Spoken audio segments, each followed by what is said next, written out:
And a very good morning, a very good Monday morning. It's a bit dark, it's a bit damp, but it's probably going to be raining a bit later. When I woke up this morning, Tom, very good morning, it said 8 degrees, and I went, crikey, that's come about a bit fast, isn't it? It was only like 24 on Friday. No, absolutely. It feels like summer is well and truly over. I know. You know, it's absolutely, there's so many stories to tell you about the weekend, including having gone to Manchester and finding out about Andy Burnham. There was a bus strike. Right, everybody talks about how great Andy Burnham is, what a great mayor he must be.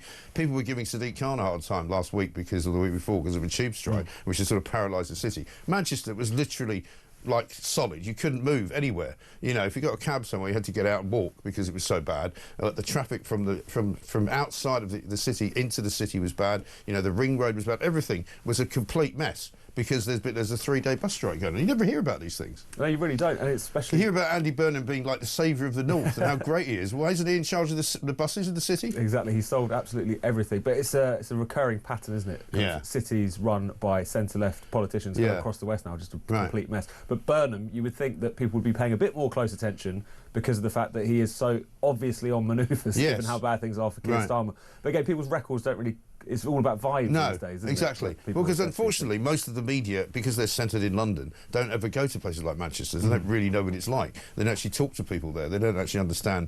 Well, they just go, oh, yeah, he's in charge of that city. Manchester's a real success story. Oh, really? Is it? Says who? You know, and then they say these things and it kind of becomes a myth that, you know, oh, Andy Burnham's a really, really good mayor.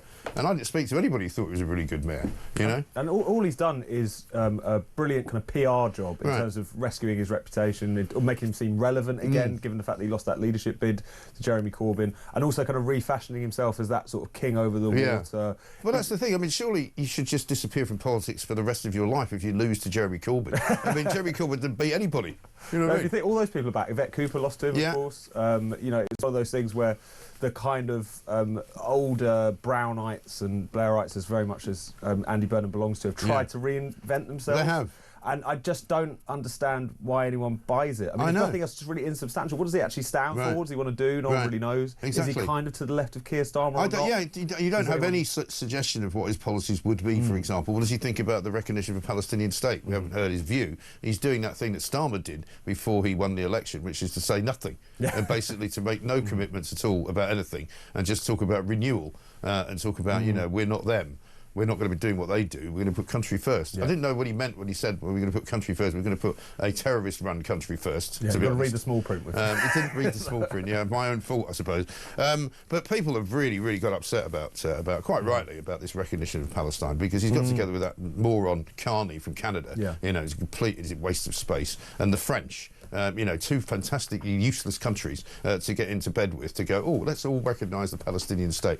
There is no Palestinian state to recognise, is there? No, exactly. What is... I mean, where's the government of Palestine? Absolutely. Who is going to be the government of this state? It's hopefully not going to be Hamas, but at the same time... Well, they're the only people that have been elected, it seems to me. Well, you've got the Palestinian Authority, of course, who, you know, are what, 20 years... Yeah, they don't have much authority, though. No, exactly. And also, they haven't had an election for a very long time because they're terrified that Hamas or something like it would win. Yeah, right. They're seen as crooked, they're seen as corrupt by many of the people in the West Bank and Gaza.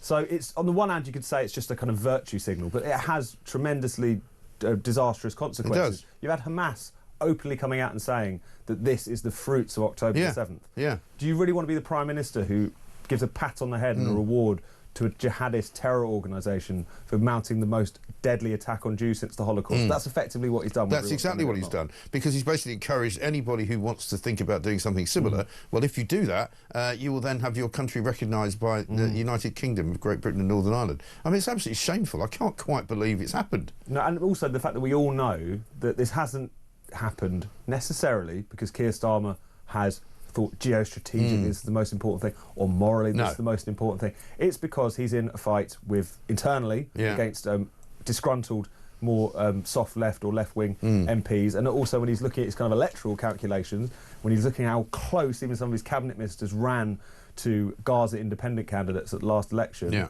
He's making it for entirely self-serving political reasons. So to make which actually makes it even worse, doesn't it? Exactly, for just to save your own skin. I mean, this is something that I think will really, when people look back on it, I hope at least, it will be seen as one of the really kind of worst parts of his legacy. In a crowded field, I think. In a very crowded field. Well, let's have a look at him announcing why he's recognising Palestine. In the face of the growing horror in the Middle East, we are acting to keep alive the possibility of peace and a two-state solution. That means a safe and secure Israel alongside a viable Palestinian state. At the moment, we have neither. So today, to revive the hope of peace and a two-state solution, I state clearly, as Prime Minister of this great country, that the United Kingdom formally recognises the state of Palestine. Whoop-de-doo. I mean, what a complete and utter idiotic statement there. He's standing there with his hands, you know, as if that makes him look like some kind of statesman. The state of Palestine. Nobody wants a two-state solution, by the way, especially the Palestinians. They don't want Israel to exist. And they don't want a two-state solution. Israel doesn't really want a two-state solution either. There isn't a two-state solution. It's just one of those things where it's a platitude now that it's trotted out, but you're absolutely right in terms of the facts on the ground. I mean, people treat Hamas as if it's a sort of national liberation cause. It's hell-bent on the destruction of Israel and, you know, Palestine becoming just the kind of Palestinian outpost of a caliphate. Yeah. This is something they chant from the river to the sea for a reason. No, absolutely, and yet people just don't believe them or make excuses for them. And again, you have to look at the kind of chain of events here. Are we really suggesting that after something as horrific as that has taken place? Meanwhile, the hostages are still in Gaza. Yeah. 50 of them, about 20 of them believed to be alive. And yet now you've got Keir Starmer going and make grand sweeping statements about how we need to recognise Palestine. The whole sequence of this is so horrendous, will have nothing but bad political consequences. It's also, by the way, more likely to encourage the very right-wing, far-right elements within the Israeli government to push for more settlements in the West Bank. So if your concern was people of Palestine... Yeah, I read a piece saying that that's likely to be advancing now. That's likely to be sort of sped up. But you've also got the problem where if you recognise Palestine as a state and you give Palestinian people the right to have an embassy in the UK, that also means they have a right to seek asylum in the UK. So what we'll have is a bunch of people coming here from Palestine who decide they want to live here, you know. So great, because we haven't got enough people doing that, have we? No, you know, exactly. That's what we need, some more people. And it's so arrogant of him to say that he wants to revive the hope of peace in the Middle East. You know, who does he think he is? Neville Chamberlain. You know, he's appeasing these people for killing and murdering and raping and ruining an entire, you know, a section of Israeli life. You know, that's what he's done. He says he wants to keep alive the possibility of a two-state solution and insists the brutal terror organisation Hamas would play no role in any Palestinian government. Well, what's it got to do with him? You know, people voted for them. Why can't they have their own government, whether it's a terrorist-run one or not? But if they want to have a terrorist-run government, then we shouldn't be recognising it. It's straightforward, isn't it? And also, at the same time, the fact that he even in that statement made a point of having to denounce Hamas, talk about how it will have no role in the future government, shows that I think they recognise that this stinks to high heaven, that it does look like rewarding them, that it doesn't... Well, because it is rewarding them. No, absolutely. It doesn't just look like it, it actually is. And they are saying that themselves openly now. So if you want to... That's the thing about this plan that's also worth noting. We're saying it's for like domestic political consumption to a large extent. It's going to please no one. Do you really think someone who was going to vote for the Greens or your party, if it still exists at the time, next election, whatever it is, who are furious with Keir Starmer over the question of Palestine, are going to be impressed by this? Almost certainly not. At the same time, it's quite clear that... you know, British Jews in particular are furious about this. The statements that you've seen come from Emily Damari's family in recent days, the British-Israeli hostage who was held for so long in Gaza. They are seeing this as... They'd likened it to, essentially, you know, awarding statehood to a bunch of Nazis, in effect, because of the fact that Hamas is a fascistic, anti-Semitic group, lest we forget. So who is this going to please was always the question. We now know who it pleases, Hamas. Are you really happy with that, Keir Starmer? Absolutely. Well, Dan Hodges, our favourite critic of Keir Starmer, who used to be a big fan of his until he started doing stuff with us. Now we know what Starmer stands for: appeasement, cowardice and deceit. Right? So that's a pretty straightforward statement. Also, they've got an interesting graphic inside the Mail in which they describe the three kind of main parts that are kind of up for grabs, if you like. Gaza, obviously, 20 miles away from the West Bank, currently run by a terrorist group, Hamas. The West Bank divided into three areas following the Oslo Peace Accords in the 1990s, with administrative and security control divided unevenly between Israeli and Palestinian authorities. And then East Jerusalem, regarded by Palestinians as their capital, which has been entirely governed by Israel since 1967. So exactly which part of that are they recognising, and exactly who is running any of it?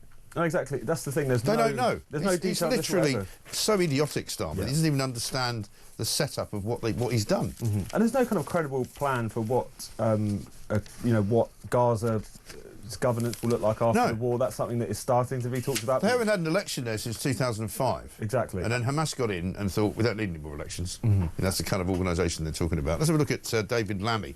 He was on Trevor Phillips' show yesterday and asked who was in charge of Palestine. You want to recognise an independent state, but you're telling that independent state who its leaders should be. I think we used to call that a colony. No. One, let us not confuse the Palestinian people with Hamas. No, Two, let us recognise... The question is, who's in government? Are you saying that you will not recognise the Palestinian state if Hamas is part of government? Or are you saying it doesn't matter who's in government and you will recognise them come what may? Trevor, your viewers know that we are some significant distance from two states. What? What's he even talking about? So he doesn't answer the question. Who are you recognising?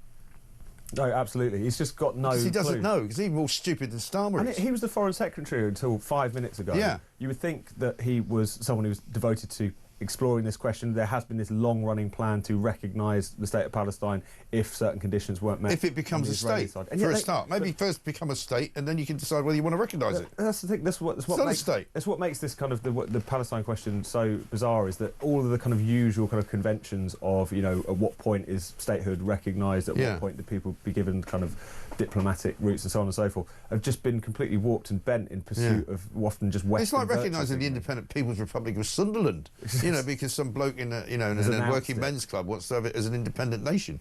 And the fact that he can't even answer basic questions about what would this state look like, who would lead it, who are you excluding from it, on what basis can you exclude Hamas? And how can you say who you want to recognise as who runs it? Because again, as Trevor Phillips said, that's called colonisation, isn't it? So, but they can't even answer those basic questions, which tells you that this isn't really about Palestine. So often it's not about Palestine, it's about domestic political issues, or it's often on the more extreme ends of left-wing politics, it's about hatred of the Jewish state. So these things... It's like something that would happen at a student union conference, isn't it? You know, we recognise the state of Palestine, brothers and sisters, comrades, you know? Yeah. It's pathetic. Exactly. It really is pathetic. But when you're the government, it's obviously so much worse, isn't it? It's not just a virtue signal, it comes with consequences. It's actually worse, Let's have a look at what Bridget Phillipson has to say about it. She probably had to be shown it on a map. This is an historic moment. The UK Labour government has recognised the Palestinian state, the inalienable right of the Palestinian people. What we now need to see is an end to the war. The suffering that we see in Gaza is horrifying and morally reprehensible. It's why we need a surge in aid, why we need to see hostages released, and why we need an end to the war, a permanent ceasefire and a lasting peace. Can you imagine watching that in headquarters of Hamas and falling about laughing? Yeah. You know. Who's this woman? Sorry, what's she calling for? Stood by lay by someone. That's not entirely obvious. She's wearing a sleeveless dress and calling for peace in the Middle East. What's going on with that? No, exactly. That's the other thing, is that sort of delusions of grandeur on the part of politicians. If anything, I think this recognition of Palestine is going to make Britain even more irrelevant to the future of what happens in that part of the world. I mean, it's quite clearly that whilst Trump is willing to look the other way, to say we just disagree on this, it's going to make any kind of... The idea that we're kind of involved in this at all was always slightly questionable, but now we've made complete mugs of ourselves, and also infuriated, you know, Israel. Well, it'll also be taken, again, although it's already partially happened, but it's taken Britain out of any kind of security conversation with Israel. You know, Israel's one of the most important, you know, security-conscious nations in that part of the world as an ally of the UK, because we're supposed to be on the same side. What are they going to tell us now? They're not going to tell us anything. And also that goes across the Israeli political spectrum. This isn't just, you know, Benjamin Netanyahu and the lunatics in his cabinet who are upset by this. The families of the hostages have put out statements saying that they see this as rewarding terrorism, because it is. And obviously Israeli politics is very divided at the moment about what to do about the war, whether or not it should continue. But they are seemingly much more united over the question of, like, if you are recognising it now, what does that spell? What does that incentivise? What knock-on effects is that going to have, not just for Israel and their fight against Hamas, but also the fight against terrorism and Islamism more broadly? You know, you're basically saying that you can murder, assault people, take hostages, rape and so on, and it might actually work as a political gambit. That's what they now believe. Hamas do believe that. I saw an interview with a Palestinian politician over the weekend who said, you know, which countries around the world were even considering recognising Palestine before October the 7th, 2023. There weren't any. And now, look where we are. And so they see it as a massive move forward for the, you know, the existence of a Palestinian state. It's extraordinary. It really is extraordinary. He's played straight into their lap like an idiot. 21 minutes past 6. This, of course, is the home of common sense. Sue from Essex says, Mike, now Starmer has recognised Palestine. Does this mean a leader from there will be coming over to be hugged by Starmer outside number 10 Downing Street? Looking forward to a great show. You're probably right. That'll be the next thing we see. He'll invite somebody in from Palestine, won't he? And there'll be the old, the prolific hugging outside Downing Street, the man hugs. That's what he likes to do. Charles from Thailand says, I no longer see the Labour Party as a political party. Under Starmer, they have morphed into a terrorist sympathisers organisation. They must go. Well, they've always been quite sympathetic to some terrorist groups, some parts of the Labour Party, you'd have to say. I'm thinking, of course, of Jeremy Corbyn and his friends in Hamas, his friends in Hezbollah, him and John McDonnell's friends in the IRA, and, you know, Jerry Adams and all that, when they used to invite them into Parliament, even though they wouldn't go to Parliament when they were actually employed to do so. You know, absolutely shocking stuff. Anyway, we've got lots of other stories to talk about. We're not going to get too bogged down in Keir Starmer's schoolboy politics in the Middle East. It's 22 minutes past 6. We'll tell you about Nigel Farage and immigration coming next.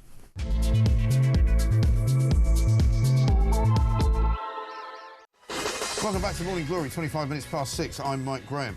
This one from Rachel, it says, Morning, Mike. I simply can't express my anger with our Prime Minister over his latest manoeuvre. What he's done is an effort to remain in post. He is absolutely despicable. And Darryl in Blackburn says, Morning, Mike. Starmer denies recognising Palestine to appease his voter base. So to show consistency, is he going to announce at next week's conference he's going to recognise Narnia and Mordor, as they also don't exist? I mean, you know, it's not a bad point, Darryl. Thank you very much indeed. Let's get a voice note from Lee. Morning, Mike. Great. Lee from Manchester. Great show as usual. All I'm going to say is Andy Burnham has been one of the worst mayors that we've had in Manchester for a long time. The bus strikes are the cause of the traffic jam that occurs in Manchester. It's a daily occurrence on the ring roads, inside the centre, everything. It takes 30 to 40 minutes just to get out of the centre. It's absolutely horrendous, and trouble that with all the crime that's going on, especially around Piccadilly Gardens. Honestly, one of the worst mayors we've ever had. All right, bye now. Yeah, well, he's certainly following the footsteps of Sadiq Khan, if he's managed to screw up the traffic to that extent. But I was in Manchester not that long ago, a few months back anyway. It didn't seem to be as bad traffic-wise as it is now. And, of course, just before I got there last week, there was a 15-year-old boy stabbed to death in Moss Side. You know, so, again, following kind of in the footsteps of Sadiq Khan. You know, Manchester is being run into the ground by yet another, you know, Labour genius, it would seem to me.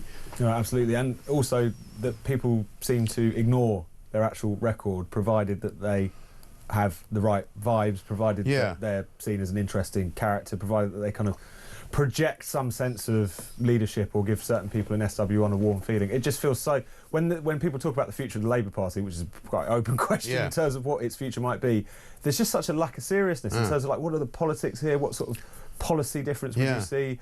How would he actually really try to turn the page on the Keir Starmer era if he was given the opportunity? If he was going to, I don't think he knows, let alone anyone who's writing about him. Well, what is the Keir Starmer era anyway? I mean, you have people like David Lammy, as you say, just you know, a couple of days ago he was the Foreign Secretary, and he doesn't appear to know much about Palestine. You know, and you look around at the cabinet, and they're just all hopeless. There's not one of them that you would pick out of a crowd and go, no, that's a possible leader, that's a you know, future leader. They're all just completely useless. Massive event yesterday, of course, in Arizona, the memorial service to Charlie Kirk, which was in a football stadium, which I'm told had more security than even the Super Bowl, because Donald Trump showed up, Elon Musk was there as well. Let's have a look at Erica Kirk, his widow, on forgiving his killer. My husband, Charlie, he wanted to save young men, just like the one who took his life. On the cross, our Savior said,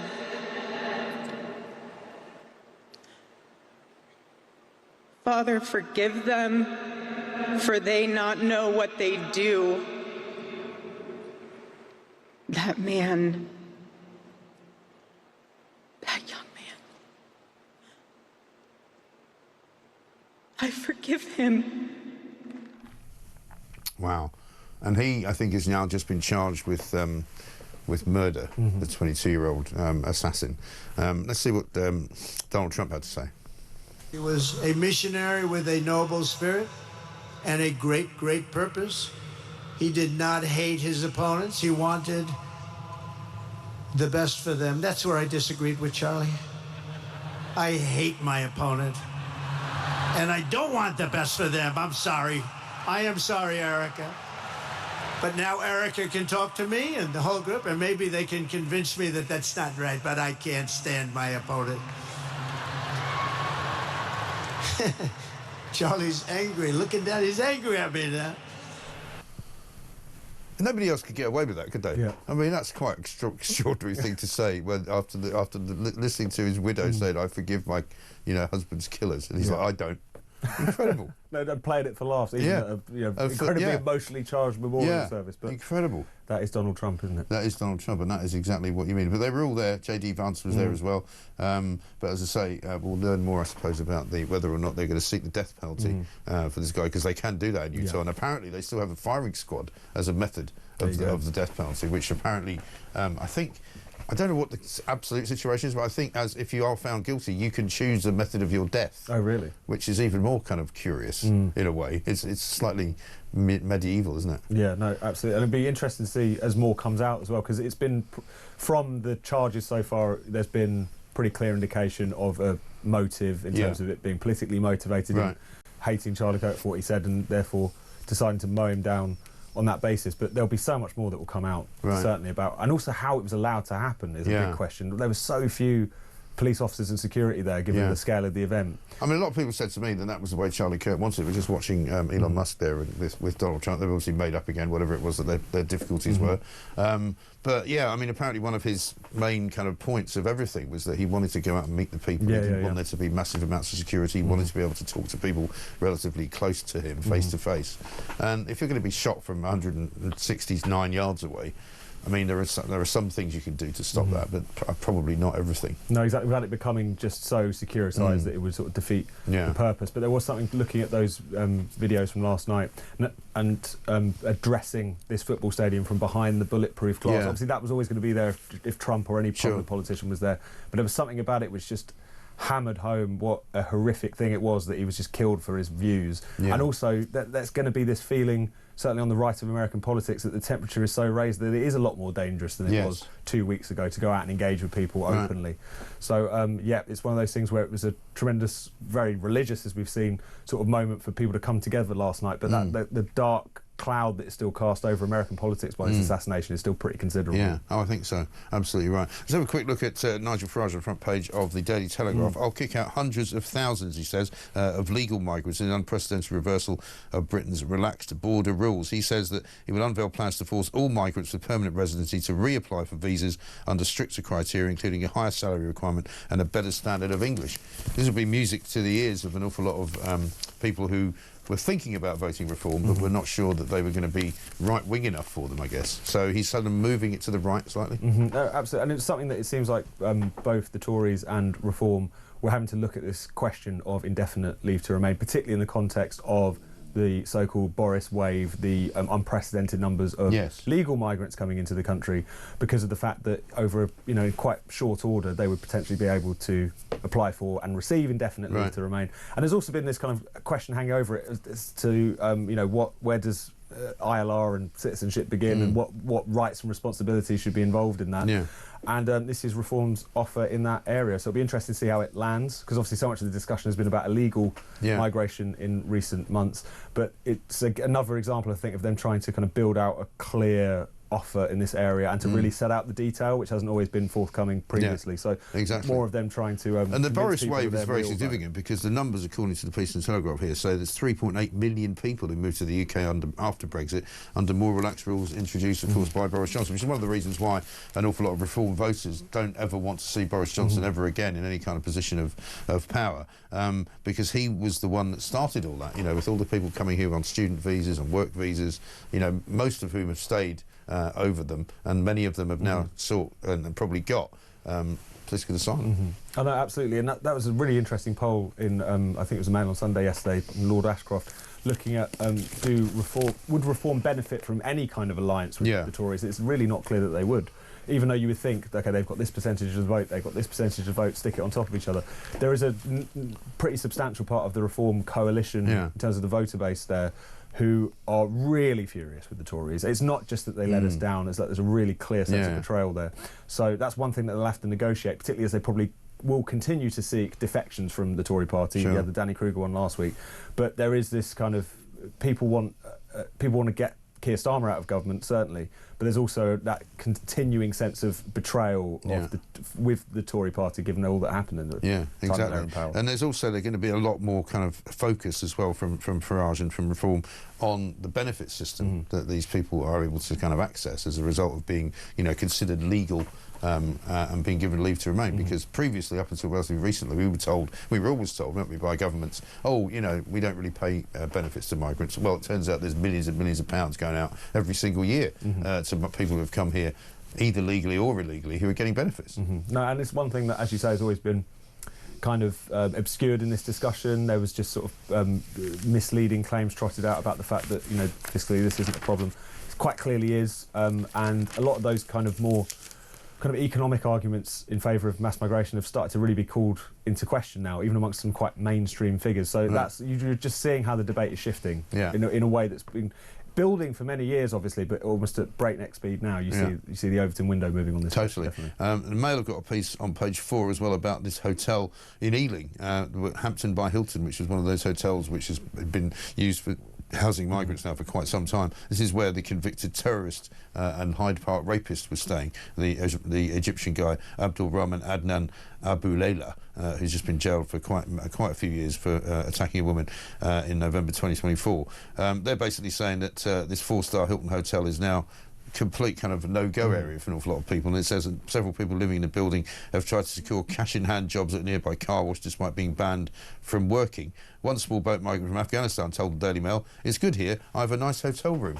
That's all right then, isn't it? No, exactly. Marvellous. It's one of those things where I think we'll always wonder how we ever managed to get to this mess in the first place. Everyone knows as well in their area of a hotel just like that. Yeah. Maybe not always as nice as that, but that that's been just taken over. No, precisely, and all of the absurdities that produces. People see, homeless veterans on the street, and they see this taking place. It's really connected with people, the hotels issue, because of the sense of not just this being a sign that illegal migration has gotten out of control.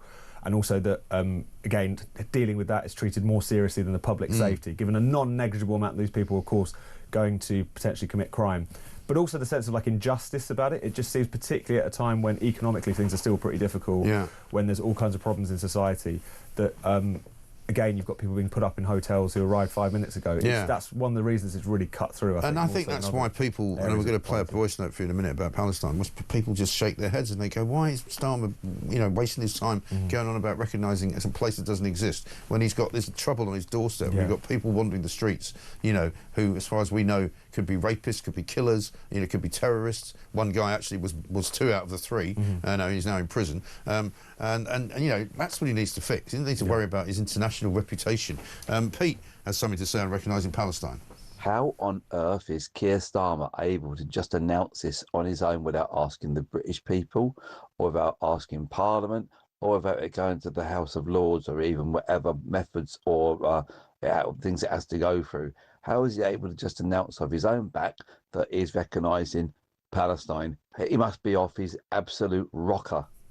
Yeah, I think that's how most people will see him. He looks so stiff there as well, delivering that ridiculous message. David in Essex, I see what you did there, goes, Mike, I would like to formally state that Essex is a separate state to the rest of the UK, especially London. We will be pursuing equal status and be looking for reparations from the government for many years of decline. There you go. I think it should be the other way round, actually. I think we need the reparations from Essex because a lot of people have moved there out of London and left us with the dregs of society who are all on benefits. That's the problem. 6:38.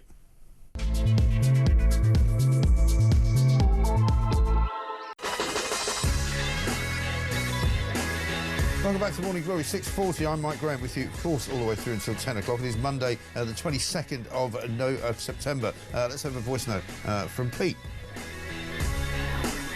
Morning, Mike and Tom. Nick from Loughborough. Never in my memory has a Prime Minister stooped so low as Starmer has, and he's betrayed the British people purely in a craven attempt to appease the people in his party, the people who are going to vote for pro-Palestinian pro-Palestinian MPs and MPs who have largely Muslim constituencies. It's appalling, it's disgraceful, it's traitorous, and I, like you, Mike, am today ashamed to be British. Have a good day, guys. Nick, thank you very much indeed. Yeah, shocking, absolutely shocking situation. Martin in Oxford says, Starmer yet again dragging the UK through the mire. He's ruling us by division. He's a very, very dangerous person. Hamas are openly celebrating his allegiance to their terror group. This is shameful, and the man needs to go ASAP. I mean, a lot of people saying the same thing this morning, Tom. They're not happy about this decision at all, because it's quite, you know, it's an important milestone, I suppose you might call it, in British foreign policy, and yet he's done it without any kind of conversation in Parliament, as far as I can see. I don't remember them having a debate about this, and I've certainly not been asked. I don't suppose you have, and I don't think anybody else has. No, there's been like no debate in the country. There's been no real debate in Parliament. There's been no kind of sense of why are we moving towards this. Because as you say, even though we've talked about how ultimately it's a sort of virtue signal with potentially disastrous consequences, and it will make, if anything, Britain more irrelevant to what happens in the near future in that part of the world. It is also a very significant step if you think about, you know, how much historically we are connected to that region, you know, the British mandate, so on and so forth. It would be this is an incredibly symbolic and significant moment, and yet it seems to have been entered into, you know, drawn up on the back of a fag packet. They can't even answer basic questions about what this state would look like, who they expect to lead it. It's a real insult to people who care about this issue as much as anything else. This is, you know, people who are very exercised about this question on either side of the conflict, to treat it purely as a political weapon to try and sort out your own voting coalition. It's shameful. It really is. It really is. Because there's been no conversation about why or how or what if. You know, nothing at all in the national discourse. Not even really anyone writing articles for newspapers. Not one government minister have I seen, you know, setting out the case for why it's going to be done this way.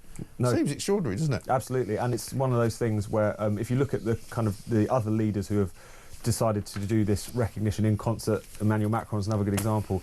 This is someone who, again, is fighting for his political life. I mean, he's on the way out anyway because of term limits and so on, but he's someone who is very likely to go down, like Keir Starmer, as a complete failure domestically.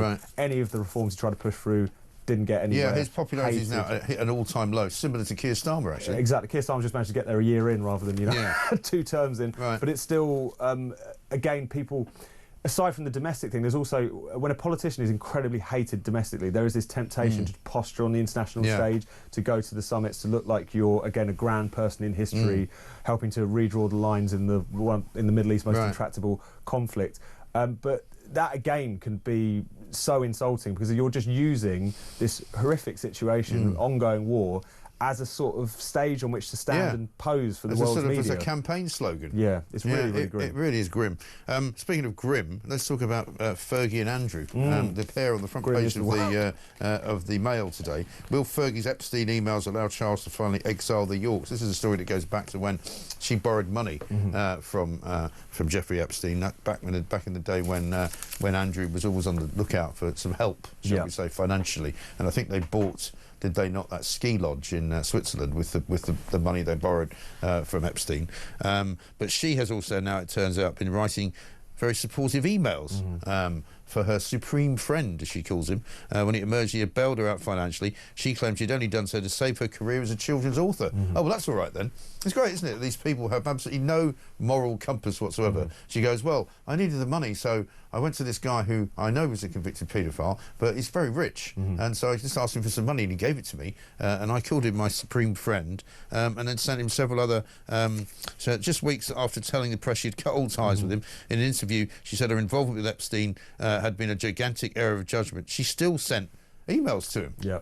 And it seems like it was in response to him threatening some sort of defamation suit because of her public disavowals of him, but that doesn't make it any better, does it? I mean, it's still... Oh, yeah, he threatened to blackmail me, so I said some nice things to him. Yeah. Right. Whilst having claimed to have cut all ties. I mean, the whole thing stinks to high heaven. I mean, it doesn't... I don't think this will surprise many people, to be perfectly frank, given all of the grubby stuff that has fallen out of the relationship between Epstein and Andrew and now Fergie. But it's one of those things where you just think, at what point are we going to be surprised by this? Also, at what point does it just sort of force the hand of the rest of the royal family to properly make some kind of even clearer break with them, because it's something which will continue to be just hung around their necks, really, this story. And confirm in the minds of some people. And isn't it funny how her language is very, very similar to Peter Mandelson's language? She stands by what she said many years ago. She deeply regrets any association with him and abhors paedophilia. Oh, well, that's all right then. She has worked for many years to support vulnerable young people. The Duchess spoke of her regret about her association with Epstein many years ago,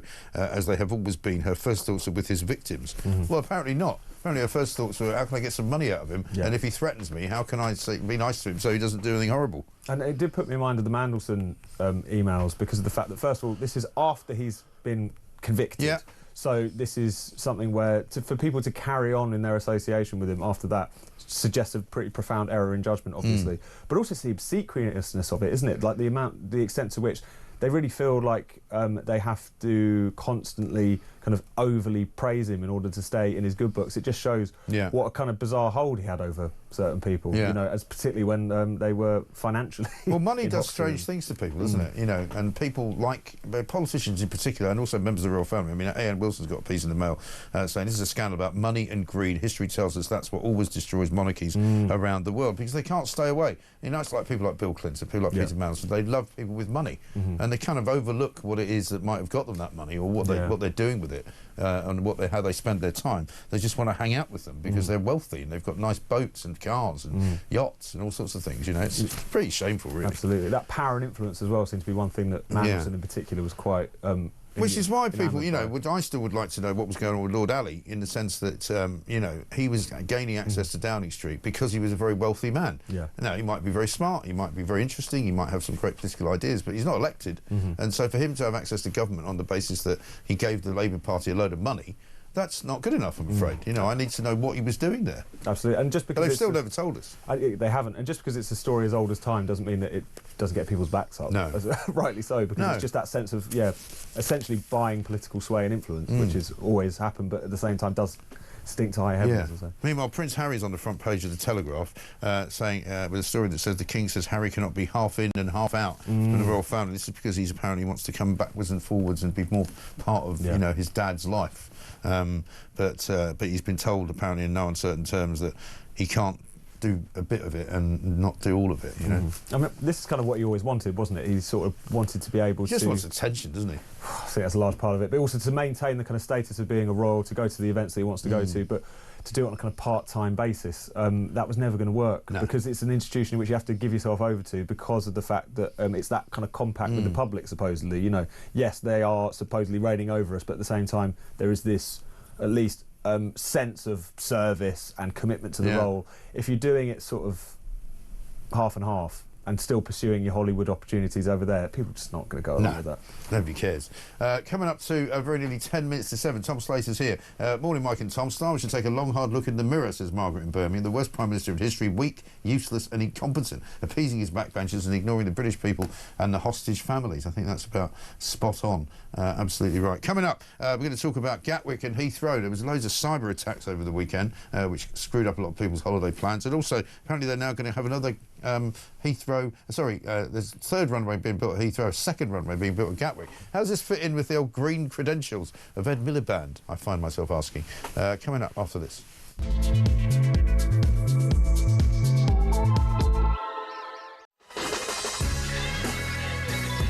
Welcome back to Morning Glory, 6:53. This from Michelle, who says, Mike, what an abhorrent joke. Hamas wants a one-state solution, utter appeasement. Listening to Lammy destroys more brain cells than wine. I think that's right. And Nan in Wales says, this government has done nothing but bring ridicule and shame on our country. He cannot be allowed to speak on our behalf and cannot be allowed to continue in power. They are dangerous and they have to go. So many people now saying those kinds of things about this government because they are really just screwing everything up. Dreadful. Let's get a voice note from Hev.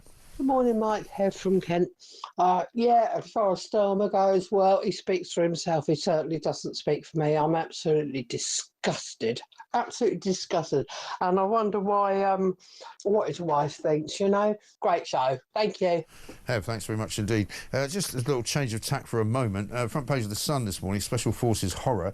Special Forces soldier shot a comrade 7 times by accident after using live ammo instead of blanks during a training exercise, which I guess is something that shouldn't ever happen, but will occasionally happen if you have, you know, on one box over here of live ammo and one box over here of you know, blanks. No, absolutely. I mean, it sounds like he was only just about saved by his body armour. Yeah. He survived it, but has ended up with life-changing injuries as a consequence. Right. And a lot of kind of questions about, again, 7 times. I mean, I imagine, depending on what they were using, it could have been, you know, quite quick fire, as it were. But what a horrific thing Isn't to it awful? take place. I mean, it had not been compulsory for the drill. The soldier said he wore the body armour just by chance, really. He made the other equipment he had to carry fit better. Lieutenant Colonel Emma Whiting was moved to tears as she read out his victim's statement. The soldier said, "There is no doubt if I hadn't been wearing my body armour, I would have been shot dead." Amazing.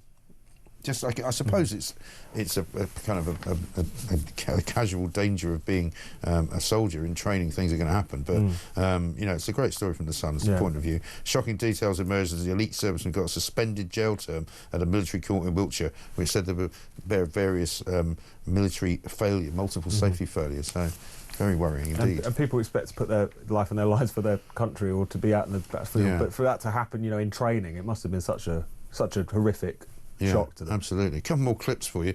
Here's more footage of Donald Trump after leaving the state banquet from Air Force One. I think being with King Charles, he's a wonderful guy. Got to know him very well. I knew him before, but now I know him a lot better. The artwork. I saw more paintings than any human being has ever saw, and statues. But they treated us great. They treated our country great. What did you eat? What did you eat? Whatever the hell they served. I don't know whatever they served. He wasn't sure what he ate. It was French, is all I know. I mean, that was one of the other questions. You know, Starmer spends all of his time telling us he doesn't like portraits in Downing Street, doesn't like the eyes of the portraits following him. In Chequers, right, the portraits were everywhere. There were literally portraits following him around the room. He must have been terrified. He must have been terrified. Well, have a look at him do it. This is very weird, right, even for him. This is Keir Starmer thanking the security at Chequers. Chequers TFC to all units. I'm passing you now over to the Prime Minister for a short message. Hello, thank you so much for all your hard work and professionalism and dedication. To make this event a complete success. It's never been done before in the history of the United Kingdom. And you have absolutely played a blinder. To pull off something of this scale, of this importance, seamlessly, is something you should be hugely proud of. Thank you for your support, Prime Minister.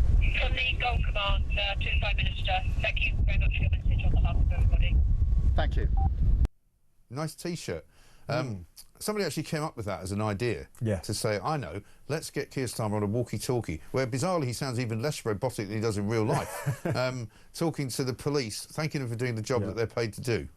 Exactly. And saying nobody's ever seen anything like it. Looking like he's just played a game of five-a-side or something. It's very, very odd. And also... I hate the fact that we're paying for all that as well. Why are they doing it for the walkie-talkie as well? Why don't they just show him, you know, shaking hands, gland-handing? Maybe they didn't want to get that close to him, who knows? But it's one of those things where you just think, I get what you were trying to do here. You failed miserably. But once again, like badly conceived, badly thought out, badly executed. That's him.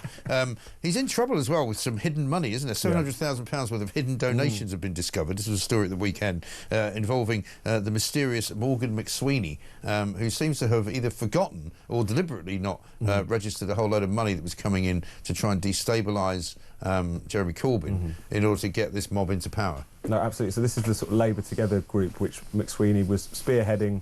Kind of sounded innocuous enough, but it was basically about getting rid of the left of the party and installing some sort of new, more centrist, more electable figure. He got behind Keir Starmer.